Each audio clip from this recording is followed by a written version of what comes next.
Dharmatala Y channel Paschimbanga বিজেপির ধর্ণা অবস্থান চলছে।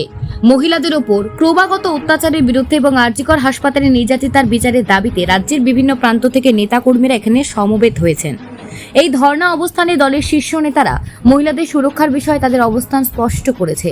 তারা জানিয়েছেন, মহিলাদের প্রতি এই ধরনের অত্যাচার একেবারে সহ্য করা হবে না এবং নির্যাতিতার সুবিচার না হওয়া পর্যন্ত তারা আন্দোলন চালিয়ে যাবেন।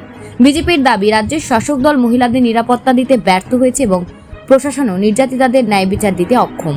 তাই এই ধর্ণা অবস্থান থেকে বিজেপি সরকারকে চাপে রাখতে চায় যাতে নির্যাতিতার সুবিচার পায়।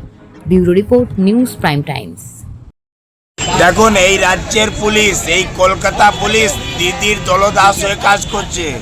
চট্টি চাটার পুলিশ মাননীয় হাইকোর্ট থেকে আমরা পারমিশন নিয়ে আমরা 7 দিনের ধর্ণা মঞ্চ রেডি করতে চাইছিলাম।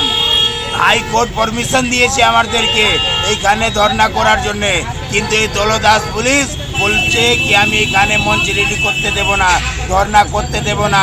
আমরা বললাম কি ভাই, আমি তো হাইকোর্ট থেকে পারমিশন নিয়েছি। বলে আপনি যে হাইকোর্ট থেকে পারমিশন নিয়ে হলে আমরা কোর্ট অ্যাপ কন্ট্যাক্ট করব, কিন্তু আমি মঞ্চ রেডি করতে দেব না। কিন্তু আমার রাজ্যের সভাপতি, কেন্দ্রীয় মন্ত্রী সুকান্ত মজুমদার এখানে রাত্রিবেলা পৌঁছেছিলেন। আমাদের জেলা প্রেসিডেন্ট তাবাংনো ঘোষ এখানে পৌঁছেছিলেন।